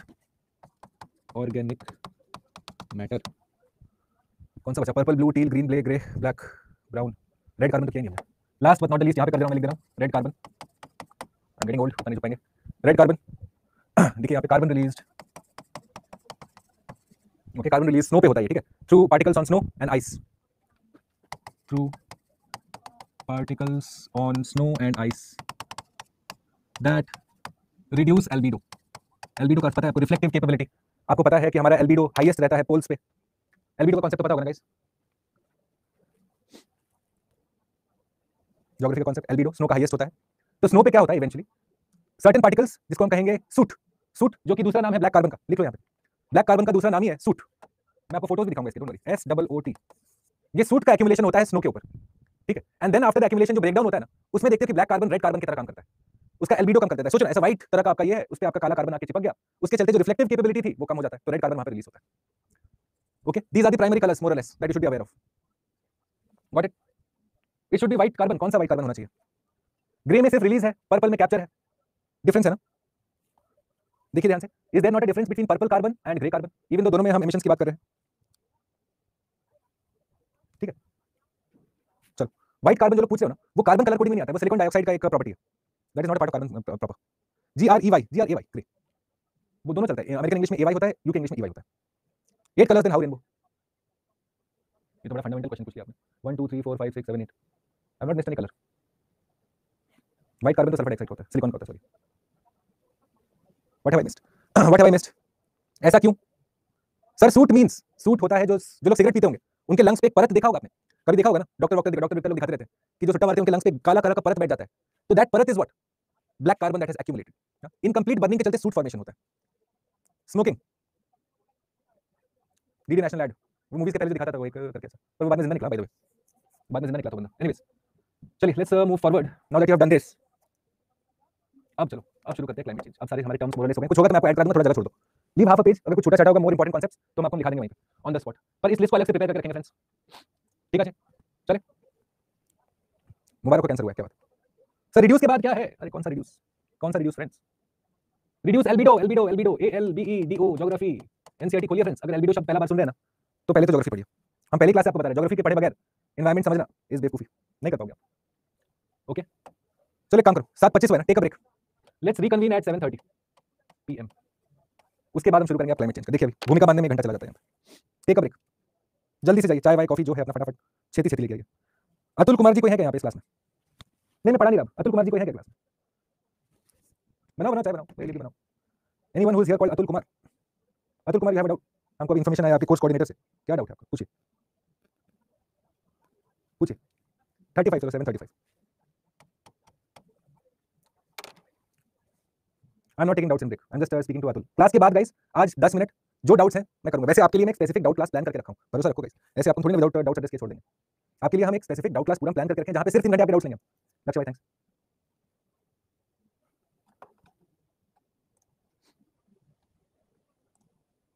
Correct Shivam ji, thank you. मैं इंस्टा देखूंगा, इंस्टा देखूंगा। Actually, I would like to have doubts. Sir, why don't you revert on Instagram? I asked 3 doubts there. Shweta, the thing is, I have told you, I can only respond on weekends. Weekdays is absolutely hectic for me. आप समझो बात, weekdays पे मेरे time ही नहीं मेरे पास। Honestly बता रहा हूँ, not making excuses, मैं सुबह 8 बजे से रात के 10 बजे आपके साथ हूँ। पर मैं डाउट लूंगा, don't worry, I will absolutely ask reply to your doubts. मेरे पे भरोसा रखिए थोड़ा सा, 1 दिन 2 दिन टाइम दो। डाउट ऑडियो लीजिएगा, कैसे होता है ऑडियो डाउट? प्लीज कंफर्म, कल मेरा यूसीजी का एग्जाम है। ये क्वेश्चन पूछा था शुभांजलि, क्या क्वेश्चन आपका? ये तो देखिए आपको शुभांजलि का कहां doubt. Artificial carbon sink example, storage facility. Srishti carbon capture वाला जो है स्टोरेज फैसिलिटी, वही तो है। अतुल भाई, I am waiting for doubt. कहां है? लिख नहीं रहा हमको तो। How much SIP is beneficial for us? Extremely. Carbon और CO2 सेम होते हैं? नहीं, कार्बन होता है एक एलिमेंट, CO2 आपका एक कंपाउंड है, गैस है। सर रीड माय मैसेज, पढ़ लिया शुभांजलि, रेज हैंड से होता है। Okay thanks Kajal, thank you, thank you. Atul Atul बोलो बोलो, पूछिए। कार्बन क्रेडिट्स का बताएंगे, भावना को नोट्स लिखाएंगे। रेड कार्बन ब्लैक कार्बन का नोट्स हम आपको बताएंगे। देखो जब हम एरोसॉल्स डिस्कस करेंगे ना, तब उसमें आपको पूरा समझाएंगे कि कैसे एयर पोल्यूशन के चलते आपके हिमालयाज में जो काला परत है ना, जो आपके लंग्स में है, सेम परत आपके ग्लेशियर्स के ऊपर दिख रहा है। अब वो क्या होता है? वो हीट ट्रैप करते हैं। जितना ज्यादा आपका ग्लेशियर्स के ऊपर ब्लैक कार्बन का डिपोजिशन होगा, उतना ज्यादा हीट ट्रैप करेंगे, उतना ज्यादा जल्दी आपके ग्लेशियर्स पिघल जाएंगे। तो इसलिए आप देखोगे कि हिमालयाज में हम कहते हैं ग्लेशियल रिट्रीट हो रहा है। मतलब क्या हो रहा है? पहले ग्लेशियर इतना चौड़ा था, ब्लैक कार्बन डिपोजिशन होते होते होते होते अब जल्दी जल्दी वो मेल्ट कर रहा है, तो कम होते जा रहा है। तो उससे आप समझ सकते हो कितना प्रॉब्लम होगा भाई। नॉट जस्ट की वाटर स्कैर्सिटी और फूड सिक्योरिटी, वो तो बात का बात है। मुझे बहुत इंटरेस्टिंग है, मैं आपको बता रहा हूँ। Can you please take geography classes in SIP morning? दृष्टि वो that depends on the class feedback बेटा. It is not up to me. Like I told you, जो 550 लोग क्लास अटेंड करते हैं उनके फीडबैक के ऊपर निर्भर है कि मैं और आप आगे कौन-कौन से सब्जेक्ट पढ़ेंगे। मेरे सब्जेक्ट मैंने आपको बताए, एनवायरमेंट, ज्योग्राफी, डिजास्टर मैनेजमेंट और इंग्लिश। फॉर एग्जांपल इसी क्लास में लक्ष्य है, वो मेरे साथ इंग्लिश पढ़े हैं फॉर CSIR IB के लिए। ठीक है, तो वो that depends completely on the type of feedback you give me. मेरे हाथ तो कुछ नहीं, I can only teach my best. बाकी आप लोग देखोगे, वो आप लोग का टेंशन है फीडबैक का। What is CSIR IB examination है ना, council for scientific and industrial research और intelligence bureau, secret service. Any example of artificial, देखिए आर्टिफिशियल सिंक क्या होता है, देखो सिंपल तरीके से मान लो कि ये एक मेरा फैक्ट्री है जहां से कि मैं कार्बन डाइऑक्साइड एमिट कर रहा हूं, ठीक है। मान लो ये कोल का एक thermal plant based, coal based thermal plant है, ठीक है। तो अब क्या कहा गया है कि ये जो कार्बन डाइऑक्साइड आप छोड़ रहे हो इसको कैप्चर करो और स्टोर करो अंडरग्राउंड, यहां पे स्टोर करते चलिए। तो क्या कर रहे हो आप एटमॉस्फेयर में बेसिकली CO2 का लेवल नहीं बढ़ने देना चाहते हो। क्यों नहीं बढ़ने देना चाहते हो वो भी हम अभी देखेंगे। You getting it? Himalayan example region, don't worry, you are not miss anything guys. चलो मेरी बात समझो, मैं ऐसा कोई चीज नहीं बता रहा जो कि आपको एग्जाम के पॉइंट ऑफ व्यू से जरूरत है। देखो हिमालयस में क्या ऑब्जर्व हुआ है कि मान लो ये आपके हिमालयस है ना, और मान लो ये आपका ग्लेशियर है, ठीक है। तो अब आपको पता है कि मेरा ब्लैक कार्बन क्या है, फैक्ट्रीज के इनकम्प्लीट कंबस्शन के चलते हो रहा है, फॉसिल फ्यूल के इनकम्प्लीट कंबस्शन के चलते हो रहा है। तो क्या हो रहा है, ये ब्लैक कार्बन उठा हवा में, सूट जिसको हम कहेंगे, हाँ, जो मैंने आपको बताया कि एरोसॉल्स जैसे होंगे, छोटे छोटे ड्रॉपलेट्स, और ये जाके लॉज हो जाएंगे मेरे ग्लेशियर के ऊपर ऐसे। तो होगा क्या इवेंचुअली, मान लो कि मेरा ग्लेशियर पहले ऐसा था, ग्राउंड पे कैसे काम करेगा, मान लो मेरा ग्लेशियर ऐसा था पहले, अब ऊपर में आ गया आपका एक ब्लैक कार्बन का एक परत जम गया ऐसे। तो इसलिए आप देखोगे कि आजकल जो फोटोज भी आते हैं ना, आपका व्हाइट नहीं रहता है, हाँ पहले ग्लेशियर्स तो व्हाइट होते थे, ब्लूइश होते थे देखने में, अब थोड़े से ब्लैकिश टाइप दिखते हैं। क्यों? क्योंकि इस एरिया पे मेरा ब्लैक कार्बन डिपोजिशन हो गया है। अब क्या होता है उसके चलते, जो सनलाइट आ रहा है ना, एल्बिडो क्या होता है, रिफ्लेक्टिव कैपेबिलिटी, कि मेरा स्नो जो है पूरा सनलाइट को ऐसे रिफ्लेक्ट कर देता है, अब्सॉर्ब कुछ नहीं करता है। पर कार्बन का प्रॉपर्टी है कि कार्बन अपना सनलाइट को अब्सॉर्ब करता है, अपनी तरफ रखता है। तो जितना ज्यादा ब्लैक कार्बन उतना ज्यादा अब्सॉर्ब, मतलब यहाँ पे हीट ज्यादा हो गया आपका ग्लेशियर के ऊपर, सतह पे हीट ज्यादा हो गया, जितना ज्यादा हीट उतना ज्यादा मेल्टिंग। देख लो, तो उसके चलते क्या हो रहा है आपका ग्लेशियल रिट्रीट, जिसे हम कहते हैं कि आपके ग्लेशियर छोटे होते जा रहे हैं। पहले आपने फोटो देखा होगा ना, फलाना ग्लेशियर इतना बड़ा ग्लेशियर था, 2013 में इतना हो गया, क्या हो गया, कहां गया वो सारा पानी, ब्लैक कार्बन के चलते। वो हम सारा कुछ देखेंगे, एयर पोल्यूशन जब करेंगे ना, हैव फेथ, मैं भी आपको ऐसे इंट्रो क्लास है, I don't want to overburden you. चलिए 7:40 हुआ क्या फ्रेंड्स, 35 2 मिनट बाकी, समझे? That's why glaciers are melting guys. अच्छा मंदरा अभी तक good good, can you rely on your class notes, absolutely interesting, बस you need to read few things from the books, few things you have to add from the books, obviously क्योंकि मैं entire syllabus entire depth तो नहीं कर पाऊंगा यहाँ पे, but the most important topics I'll for sure do it with you, जिससे कि सवाल पूछे जाते हैं, पूछे वाले हैं। मुझे ये बताओ, एक मिनट थोड़ा सुनो ना, थोड़ा एक मिनट एनवायरमेंट से हटो ना, 2 मिनट बचा है। मुझे ये बताओ, आपने न्यू ईयर का प्लान क्या है? उसके बाद तो कार्बन और ईयर वो तो चलता ही रहेगा, न्यू ईयर का प्लान क्या है आप लोगों का? Tell me that first. Zero plans, मतलब हम और आप एक ही कश्ती में, good.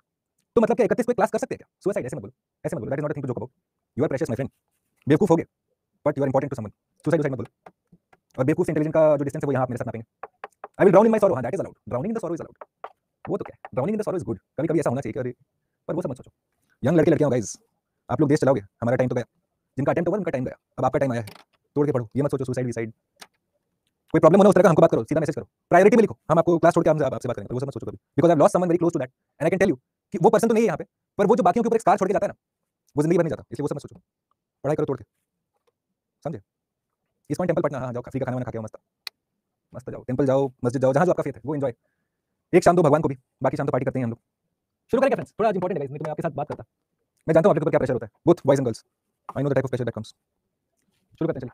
Now for understanding my global warming friends, ठीक है, ग्लोबल वार्मिंग समझने के लिए अभी तक चलो, अभी हमने कार्बन कार्बन कार्बन कार्बन इतना किया ना, मेन मुद्दा समझो, green house gas emissions, green house gas जो होते हैं, हम अभी देखेंगे ग्रीन हाउस गैस क्या क्या होते हैं, पर क्या सारे ग्रीन हाउस गैसेज इक्वली हमारे लिए डेंजरस है?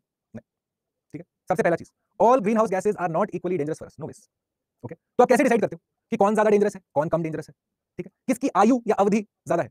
फॉर एग्जाम्पल आप देखोगे कि कार्बन डाइऑक्साइड कुछ हजारों साल तक रहता है हमारे एटमॉस्फेयर में, एक बार रिलीज हो जाए, मीथेन जो है कुछ ही साल रहता है, इसलिए अब आप जाके COP28 का आउटकम देखो, देखो गाइस कैसे काम करते हो।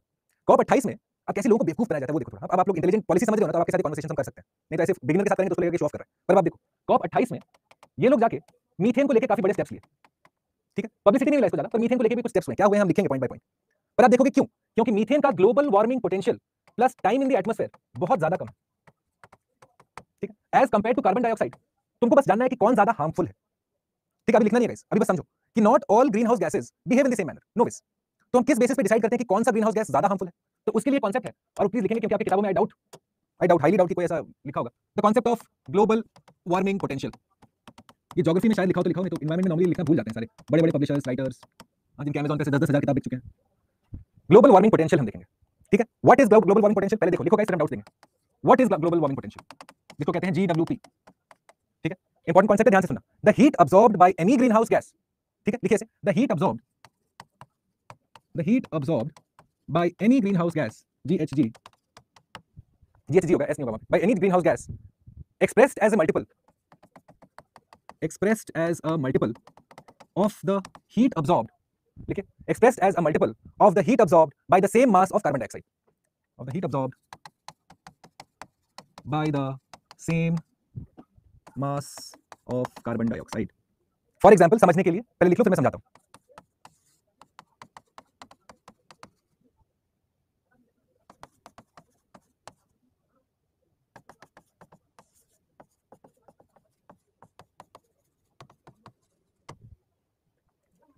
फॉर एग्जाम्पल ये देखो 10 केजी का कार्बन डाइऑक्साइड अगर 100 जूल ऑफ एनर्जी निकालता है, हीट एनर्जी के फॉर्म में आएगा, 100 जूल ऑफ एनर्जी अगर आता है, ठीक है, तो NOx का सेम मास 10 केजी अगर 1000 का लाता है, किसका ग्लोबल वार्मिंग पोटेंशियल ज्यादा है फ्रेंड्स, हमको बताओ।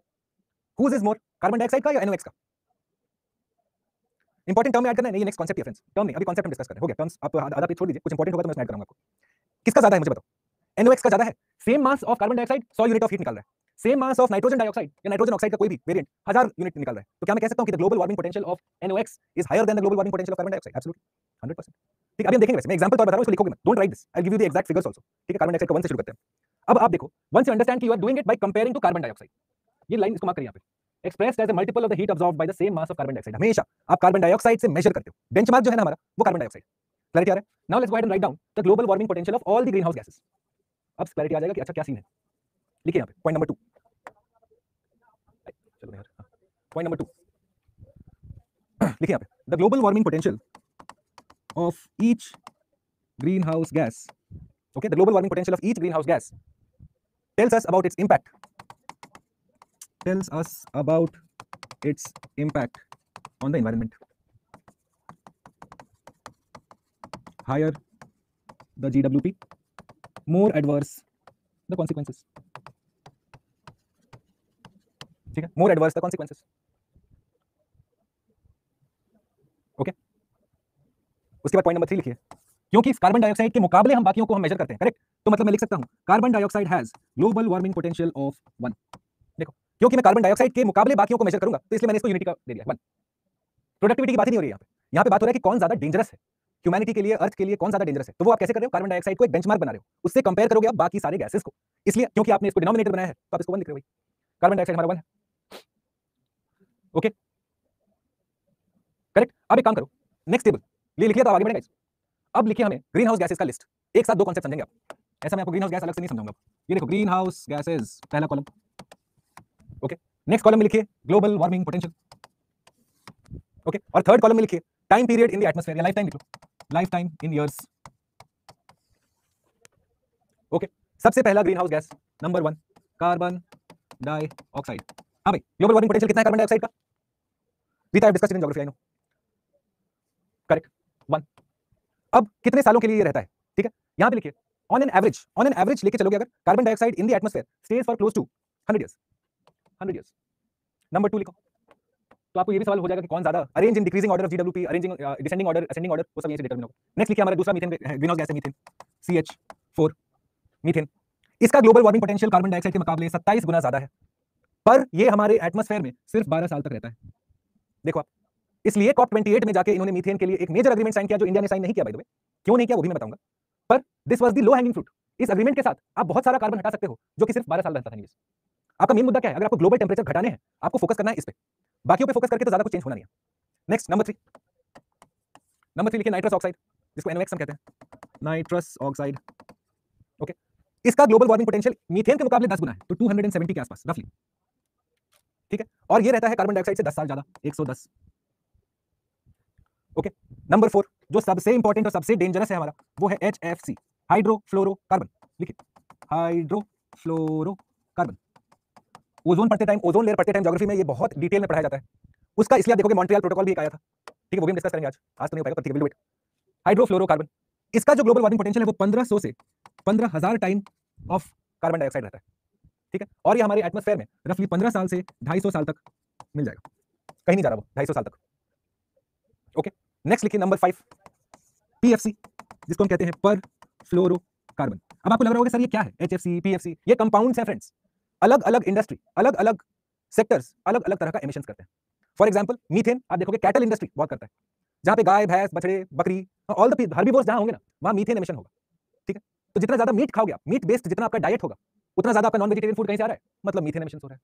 समझ रहे हो? एसी अगर पहले चलाते होंगे, पुराने वाला स्प्लिट एसी जो होता था, पुराना वाला, अभी नहीं, पुराने वाला जो हल्ला करता था एकदम ऐसा कि बाप रे बाप रॉकेट टेक ऑफ कर रहा है, उसमें होता था हमारा HFCs, हाइड्रोफ्लोरोकार्बन्स। ठीक है, क्या अर्थ था आपका? Air conditioning industry, air conditioning का जो सेक्टर है, जितने हायर, तोशिबा, वर्लपूल, गोदरेज, जो एसी वाली कंपनी है, हाँ, सब उस टाइम अगर बनाते होंगे, उनके ऊपर सैंक्शंस लगे थे, उनके ऊपर प्रतिबंध लगे थे कि आप HFC नहीं यूज कर सकते। क्यों? आप जानते हो, ग्लोबल वार्मिंग पोटेंशियल देखो, एक बार रिलीज हो गया और अगर आपने उसको कैप्चर एंड स्टोर नहीं किया तो वो गया, 15000 साल तक वो अब गया। CFC क्लोरोफ्लोरोकार्बन काफी यूज होता था। ओके, नेक्स्ट पर फ्लोरोकार्बन लिखिए PFC, इसका रफली 7300, इसका आधा होता है 7350 के आसपास इसका ग्लोबल वार्मिंग पोटेंशियल है। और ये रहता है रफली 50,000 साल तक, ठीक है, अराउंड 50,000 ईयर्स ये हमारे एटमॉस्फेयर में घूमता रहेगा। नंबर 6 जिसको हम कहते हैं SF6 या sulphur hexa fluoride, sulphur hexa fluoride SF6, ठीक है, ये इसका केमिकल नंबर है, फॉर्मूला है। ये रहता है 25,000 साल तक, रफली आधा of this, 10 times of this, ठीक है, 25,000 साल ग्लोबल वार्मिंग इसका पोटेंशियल है, and it stage for around 3,000 years रफली। अब आपको अगर सवाल पूछेगा कि arrange in decreasing order of global warming potential, तो सबसे पहला कौन सा आएगा? SF6, उसके बाद HFC, फिर PFC, फिर नाइट्रस ऑक्साइड, फिर मीथेन, कार्बन डाइऑक्साइड लास्ट में आएगा क्योंकि वो बेंचमार्क है।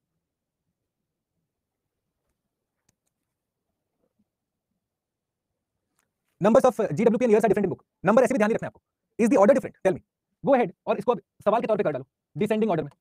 नंबर का क्या करना है फ्रेंड्स, नंबर तो कितना याद रखोगे आप? डिसेंडिंग ऑर्डर में बताइए, ग्लोबल वार्मिंग पोटेंशियल SF6, उसके बाद बताते जाओ डिसेंडिंग ऑर्डर में, SF6, HFC, PFC, NOx, methane, carbon dioxide. बताओ भाई, यही ऑर्डर में है आपकी किताब में, ऑर्डर इंपॉर्टेंट है। डिसेंडिंग ऑर्डर में ग्लोबल वार्मिंग पोटेंशियल, आपको एटलीस्ट पहले 3 तो याद रखने पड़ेंगे, क्योंकि आपको याद तो रहेगा कि कार्बन डाइऑक्साइड मेरा आखिरी है, वो 1 पे।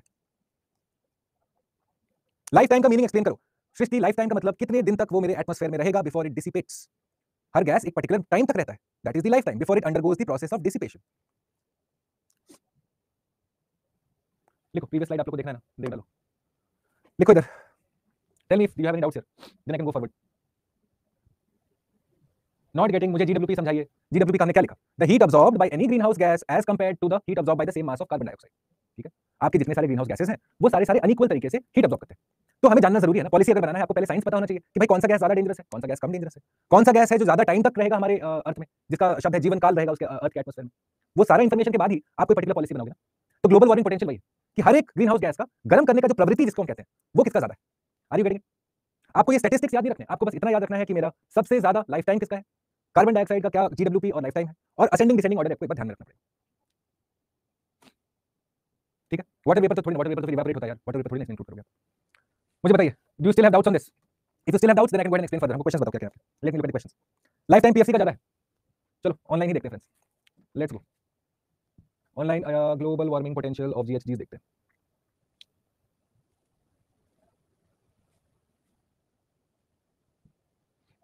चलो विकी से देखते हैं भाई। हाँ, कहाँ ऐसे इसका ज्यादा है गाइस? मैं तो जो आखिरी बार पढ़ा था तो यही पढ़ा था, SF6 का ज्यादा, फिर PFC। हाँ बताओ मुझे, मीथेन एंड कार्बन डाइऑक्साइड में आएगा, या IPCC का रिपोर्ट है। सबसे ज्यादा तो SF6 ही है ना, हमने क्या लिखा है चेक कर लेते हैं, लेट्स चेक। SF6 सबसे ज्यादा, फिर HFC, फिर PFC, फिर NOx। भाई गूगल क्या बता रहा है, let's see. SFC, PFC, NOx, HFC, methane, carbon dioxide, ठीक है, आप उसको कर लो।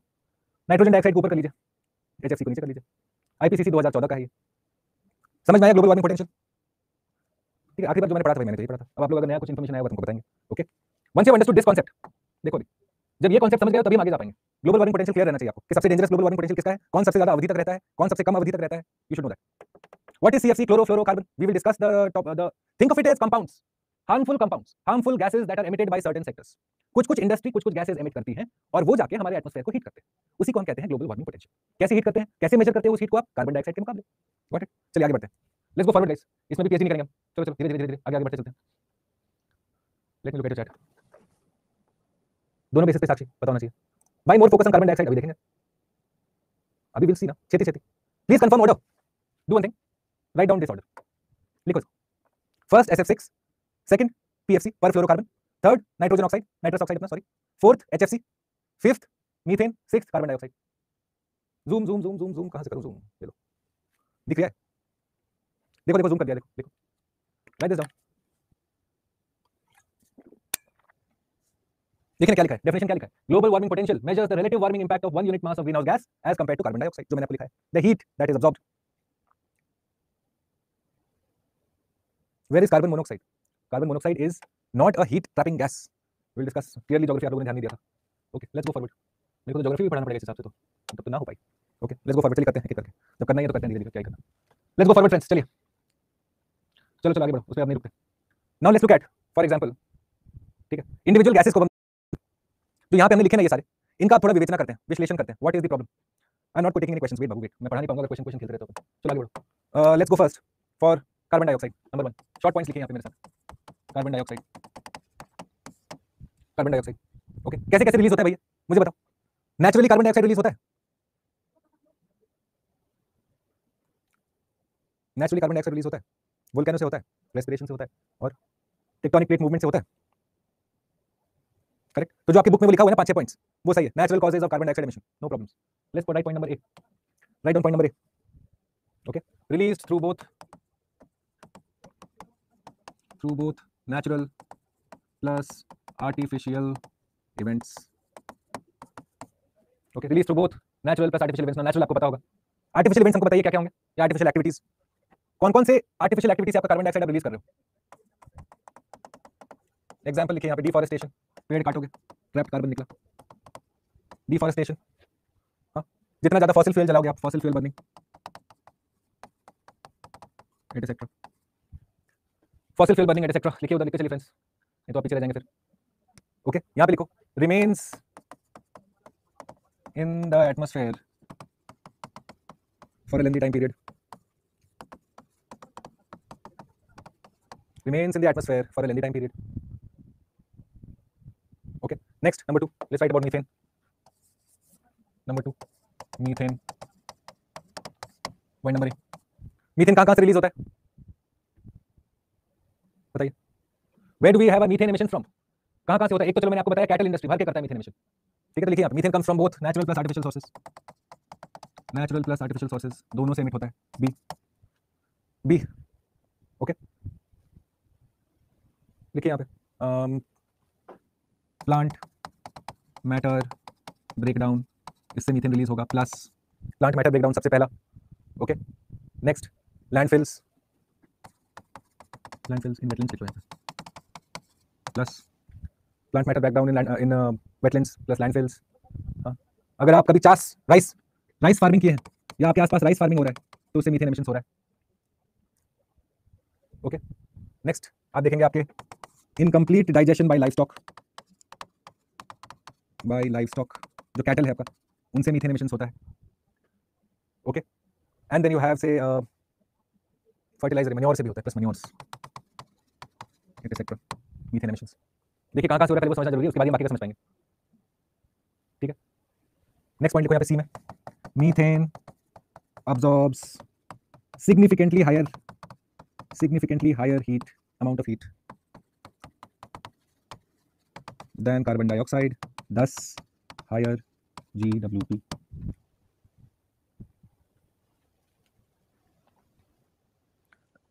Sorry,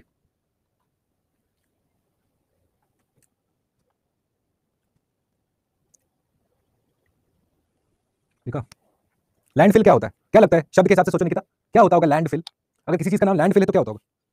जिन लोग पूछ रहे हैं लैंडफिल क्या होता है, मुझे बताओ क्या होता है लैंडफिल, क्या लग रहा है, क्या पिक्चर ड्रॉ हो रहा है आपके सिर में? Garbage dumping ground. कभी गए हो दिल्ली से चंडीगढ़ की साइड, देखा है साइड में एक बड़ा सा ऐसा माउंट एवरेस्ट,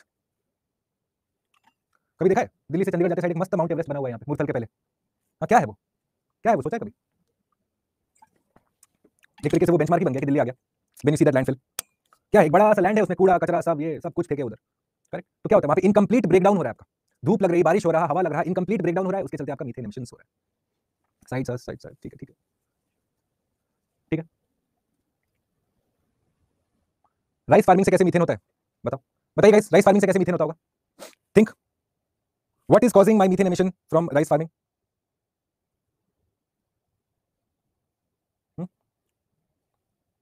क्या होता है राइस के दौरान? कभी ध्यान नहीं दिया ना आप लोगों ने, मेन मुद्दा ये है। आसपास बहुत कुछ होता रहा पर आप लोग देखे नहीं। राइस फार्मिंग के दौरान देखा है कि एक फील्ड में पानी भर देते हैं, पूरा पानी होता है इसमें, और वो पानी जमा रहता है काफी टाइम तक। Have you seen this flooding of the और water logging is done?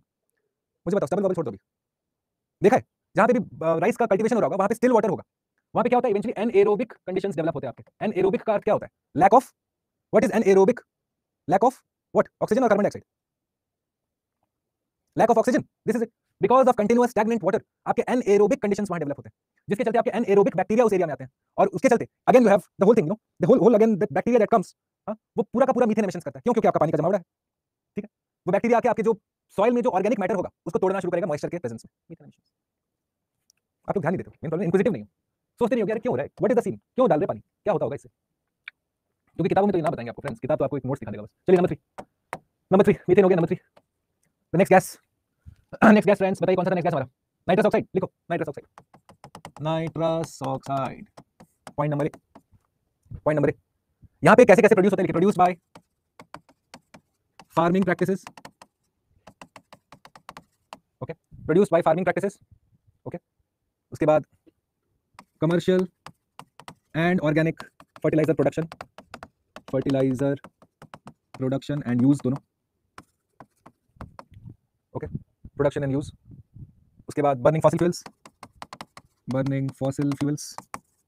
Burning vegetation. अब आएगा स्टबल बर्निंग, जो आप कह रहे हैं झमिंग बर्निंग, स्टबल बर्निंग, उन सब से आपका नाइट्रस ऑक्साइड रिलीज हो रहा है। लिखिए वहां पे सारे लिखिए फ्रेंड्स, इसी पे सवाल आप देखोगे पीवाईक्यू जब हम करेंगे आपको समझ में आएगा मैं क्यों लिखा रहा हूं आपको। ओके, बी लिखो यहाँ पे, GWP much higher than carbon dioxide, global warming potential much higher than carbon dioxide, okay। next लिखिए, next chlorofluorocarbon CFC, point number A, okay. ऐसे लिखो लाल करके ताकि डिवीजन के टाइम पता रहे। Chemical compound that is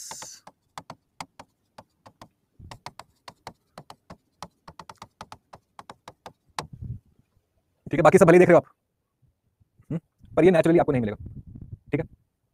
B, CFCs use होते थे as refrigerants, solvents, etcetera. Refrigerator industry काफी यूज करता था ये, ठीक है। आपके जो स्प्रे कैन होते हैं ना, जो लोग ऐसा शहर वहर में आप देखोगे कि वो स्प्रे कैन लेके ऐसा कुछ ग्राफिटी वाफिटी बना रहे होते हैं, उनके उस स्प्रे कैन में भी CFCs पहले होते थे। तो लिख लीजिए स्प्रे कैन्स, प्रोपेलेंट्स, एटसेट्रा। लिखिए उधर, ओके। पॉइंट नेक्स्ट लिखो, नेक्स्ट जो भी आपका है वहां पे लिखिए, बाकियों के लिए फ्लोरिनेटेड गैसेस, इसमें आप इंक्लूड करो आपके CFC, HFC, हाइड्रोक्लोरोफ्लोरोकार्बन भी आता है, परफ्लोरोकार्बन, वो सारे के सारे इसमें लिखो वहां पे, CFC, HFC, HCFC, PFC, SF6, ठीक है। इनको हम कहते हैं फ्लोरिनेटेड गैसेस, ठीक है। वेरी हाई क्लोरोफ्लोरोकार्बन, हाइड्रोक्लोरोकार्बन, हाँ।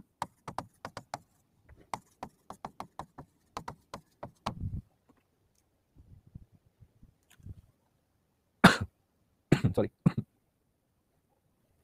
ओके। लास्ट में लिखिए यहाँ पे, जो मैंने आपके नोट्स में अभी तक इंक्लूड नहीं कराया है जानबूझ के, ऐसे लिखो यहाँ पे। नेक्स्ट अपना पॉइंट लिखेंगे वहाँ पे, नोट, इसी का पॉइंट कंटिन्यूएशन कर रहे हैं। लिखिए यहाँ पे नोट, वाटर वेपर, जो आप में से काफी लोग पूछे हैं अभी तक, ये आपके लिए है। Water vapour is most abundant, it is most abundant of all, however does not, लिखिए उधर, हाउएवर डज नॉट अफेक्ट और cause climate change directly, cause climate change directly, क्योंकि आपका वाटर साइकिल इसको मेंटेन रखता है। ये लिखो, उसके बाद एक और चीज करेंगे, उसके बाद आज के लिए काफी साइंस पढ़ लिया आपके आज।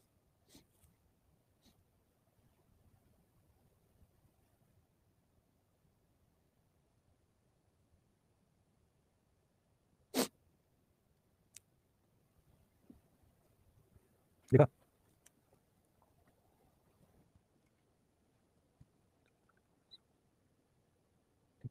परफेक्ट, लक्ष्य, थैंक्स। इसका मतलब CO2 मासूम है, इनके हिसाब से कम करें। हाँ, मासूम तो है, पर यहाँ पे देखिए, अब इन्वायरमेंट और ज्योग्राफी में ना रिलेटिविटी काम आता है, नथिंग इज एब्सोल्यूट, ठीक है। रिलेटिवली मासूम है पर फिर भी बहुत शैतान है, ऐसा समझो। और आप देखोगे इंडस्ट्रियली या हम और आप, और गाइस थोड़ा सोचो, एक मिनट थामते हैं और सोचते हैं हम लोगों ने पढ़ा क्या है। ये सारी चीज आप देख रहे हो यहाँ पे, इसमें हम और आप कौन सा कम कर सकते हैं, ये सोचो। कार्बन डाइऑक्साइड हम कम कर सकते हैं, यस, इंडिविजुअल बेसिस पे मैं बोल रहा हूँ, यस, कार्बन डाइऑक्साइड तुम कम कर सकते हो, मीथेन तुम कम कर सकते हो, यस, वेजिटेरियन खाना खाओगे तो मीथेन, तुम्हारा कार्बन फुटप्रिंट कम होगा। कार्बन फुटप्रिंट मतलब जो एमिशंस है, तुम अगर बिरयानी तोड़ रहे हो तो मतलब वो कहीं ना कहीं तो किसी ना किसी एनिमल का मीट है ना, वो एक बार तुमने एनिमल काटा, उसके अंदर का ट्रैप्ड मीथेन निकला, प्लस तुम जितना एनिमल खाओगे उतना ज्यादा डिमांड बढ़ेगा, उतना ज्यादा कैटल इंडस्ट्री अपने आप को और सशक्त करेगा और ज्यादा मीथेन प्रोडक्शन होगा। नंबर 3 देखते हैं यहाँ पे, नाइट्रस ऑक्साइड, क्या हम कम कर सकते हैं? ऑफ कोर्स 100%, अगर आपके फार्मिंग प्रैक्टिसेस ग्रीन कर दिया जाए, अगर आप सस्टेनेबल फार्मिंग प्रैक्टिसेस करोगे आप कम कर सकते हो, ओके। क्लोरोफ्लोरोकार्बन हम और आप कम कर सकते हैं? नहीं, ये इंडस्ट्री का एमिशंस है। इसलिए आप देखोगे CFCs को रेगुलेट करने के लिए सरकार का रवैया जो था वो इंडस्ट्रीज की तरफ था, एयर कंडीशनिंग इंडस्ट्री की तरफ, प्रोपेलेंट इंडस्ट्री की तरफ, कि आप लोग कम करो, बंद करो, find substitutes, correct. Fluorinated gases, ये सारे जो फ्लोरिनेटेड गैसेस है गाइस, ये नेचुरली नहीं मिलते हैं, ये इंडस्ट्रियल एप्लीकेशंस के थ्रू ही जनरेट होते हैं। तो पहले आप समझो कि इंडिविजुअल रिस्पांसिबिलिटी किस किसके लिए है और कलेक्टिव रिस्पांसिबिलिटी किस किसके लिए। गेट इट, मूली कम खाओ, वाह वाह बढ़िया चलिए, अनबिलीवेबल। लेकिन नेक्स्ट वो कॉन्सेप्ट इनको नहीं समझ रहा, लाइफ टाइम वाला, काफी लोग पूछ रहे थे, तो वो लिख लो बस। लाइफ टाइम वाला सीन क्या है? ठीक है, वो लिख लीजिए बस, उसके बाद हम आपका डाउट्स लेंगे, विल कॉल इट, हो गया आपका, बाकी जो होगा कल से करेंगे, आज के लिए काफी है ऐसे भी। लिखिए what is the life time, point number 1, the atmospheric life time of a gas of a GHG of a greenhouse gas, ठीक है, it is the amount of time,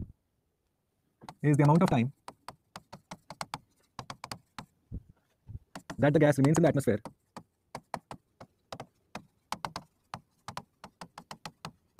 before breaking down chemically or dissipating.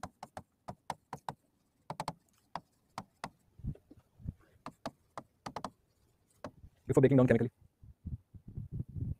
ठीक है, तो इसका अर्थ क्या हुआ, the higher, sorry, the longer the lifetime of a gas of a GHG, लिख लीजिए ताकि इंटरप्रिटेशन में आसानी रहे, the longer the lifetime of a gas, okay, the more it will warm, it will cause warming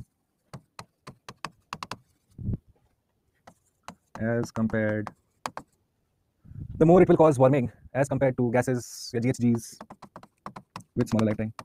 तो आप समझ सकते हो मीथेन का लाइफ टाइम कम है, कोई टेंशन नहीं, फटाक से सेट हो जाता है, जल्दी से ब्रेक डाउन हो जाता है with smaller life time. And point number 3, ये आखिरी पॉइंट फॉर टुडे, ओके लिख लीजिए, except for water vapour which has a life time of 9 days, 9 या 10 days होता है, 9 to 10 days, except for water vapor which has a lifetime of 9 to 10 days, okay, all other GHGs have lifetime in many years, of many years. अब concept clear हुआ life time का, जिनको कि समझ में नहीं आ रहा था क्या है ये, अब कॉन्सेप्ट क्लियर हो गया, बताइए, वाह वेदांता क्या बात है, बूझ गए, हाँ बुझलिए, समझे फ्रेंड्स, आसान सा कॉन्सेप्ट है, बस सिंपल आपको जानना है कि कार्बन डाइऑक्साइड मेरा बेंचमार्क है, बाकी सारे उससे मैं रिलेटिवली मेजर कर रहा हूँ, ओके, कौन सा कहां से निकलता है पता होना चाहिए, क्योंकि आप क्वेश्चन देखोगे सिविल सर्विस के, which of the following gases are emitted during volcanic reaction, which of the gases are emitted during rice cultivation, तो कोई भी टॉपिक कोई भी टीचर ना ऐसा महारथी भी होगा ना तो वो नहीं इंक्लूड कर सकता ये नोट्स में, वो क्या है, जैसे मैंने आपको बताया एग्जांपल्स से आपको समझना है, कहां पे एग्जांपल लिखा है राइस कल्टीवेशन का, मीथेन के लिए, ऑप्शन में देखो मीथेन तो होना ही चाहिए भाई, करेक्ट, क्यों हो रहा है, अगर सवाल पूछता है why is the methane gas being released during rice farming, because of methanobacteria, समझते हैं उनको, the action of breakdown of organic matter by methanobacteria which is due to stagnant water, समझ रहे हो, अब एक काम करो, side please, side please, side please, side please, side please, मेरे कैसा फीलिंग आता है मैं सीपी में बैठा हूं और दुनिया साइड से निकली जा रही है, कंपाइल इन वन वर्ड में कैसे बताएंगे, वन वर्ड में तो इम्पॉसिबल बताना lifetime, are the lakes rivers and water bodies, Nidhi the size has to be huge, you realize it is not just, firstly river is a flowing water body, flowing water body fresh water है, उसमें methane का कोई scene नहीं है, आप देख रहे हो हमने वेटलैंड्स का लिखा वहां पे, वेटलैंड्स क्या है, शैलो वाटर बॉडीज है ना, जहां पे स्टैग्नेंट वाटर है, तो that is what you looking at, it needs to be shallow in depth and it needs to be having a certain amount of transitional area types, आपके rivers में methane का कोई लेना देना नहीं होता है, ओशन में क्यों है कार्बन डाइऑक्साइड का, क्योंकि कार्बन डाइऑक्साइड सिंक है, व्हाई CO2 इज बेंचमार्क, क्योंकि CO2 हम और आप सबसे ज्यादा प्रभावित है ना, we are emitting the amount of CO2 ना, सोचो पर्सनल लेवल पे हम एमिट कर रहे हैं, इंडस्ट्रियल लेवल पे भी चल रहा, फॉसिल फ्यूल इंडस्ट्री भी कर रहा, कोल इंडस्ट्री भी कर रहा, सब इंडस्ट्रीज कार्बन एमिट कर रहे हैं, इन विच फॉर्म, कार्बन डाइऑक्साइड, तो किसको बेंचमार्क बनाना चाहिए, कार्बन डाइऑक्साइड, समझ रहे हो, ठीक है, चलो let's wrap it for here today, okay, आपको नंबर याद नहीं रखना, जैसे मैंने कहा Rumana, you don't have to remember the numbers, know the order, okay, अब सवाल पूछो, 5 मिनट है मेरे पास, सवाल पूछो फटाफट, we are made of CO, correct Shivam, ठीक है, अरे हम किसी के जानते हो शुभांजलि, ऐसा कुछ नहीं, प्लीज ऐसे नहीं कहिए कि हम कभी सिर्फ एक ही लोग का डाउट लेते हैं, वो हो ही नहीं सकता, ऐसा कभी नहीं, आप इनका बिलीव नहीं करोगे, जिनका मैं रिप्लाई कर रहा हूं ना रात रात भर जग के, उनका मैं क्वेश्चन यहां आज तक नहीं देखा, but does that stop me from replying to them, ये this is a wrong accusation, मेरे लिए सारे स्टूडेंट्स प्रिय है, क्योंकि मैं आपके फ्यूचर में इन्वेस्टेड हूं, I am so invested in future, why, उसमें मेरा एक अपना सेल्फ जुड़ा है, वो मैं बाद में आपको बताऊंगा, आज नहीं, मैं आपको बता रहा हूं, मेरे लिए आप लोग सब प्रिय हो, ऐसा हो ही नहीं सकता कि मैं किसी की बात सुनना नहीं सुनूं, जानते हो मेरा उसमें सेल्फ क्या है, एक बार आप लोग सिविल सर्विस क्लियर कर लोगे ना, हाँ, जाके प्रोफेशनल अपना क्लियर फिनिश हो जाओगे, उसके बाद हम आएंगे आपके डिस्ट्रिक्ट, आप हमको भेजेंगे गाड़ी एयरपोर्ट पे और आप कराएंगे सर्किट हाउस मेरे लिए, ठीक है, इसलिए हम आपको कभी भी डिसरेस्पेक्ट नहीं करेंगे, ये तो मान के चलिए, हमसे देरी जरूर होगी पर अंधेर नहीं होगा, चलो bye bye, see you, tata, good night, शबा खैर, a good book for environment is study IQ book, मैं तो ये रिकमेंड करूंगा, बाकी अपनी अपनी श्रद्धा, मुझे तो study IQ book more than enough लगा गाइस, क्योंकि जब ये लिखा जा रहा था, जो लोग लिखे हैं मैं उनको जानता हूं, वो मेटल वाले बंदे हैं, वो ऐसा टाइम पास नहीं कर रहे हैं इस किताब के साथ, तो इसलिए वो स्टडी IQ की किताब पढ़िए, जो चीज हम यहाँ डिस्कस करते हैं उसको नोट्स में जाके देखिए, पहले बुक में देखिए क्या मिसिंग है, ओके, चलो कल मिलते हैं 6 बजे, कल हम लोग करेंगे क्लाइमेट एडेप्टेशन, क्लाइमेट मिटिगेशन और आपका इंटरनेशनल फ्रेमवर्क, फिर से 92 से शुरू करेंगे और 2023 तक लेके आएंगे आपको, चलो bye guys, have a good day.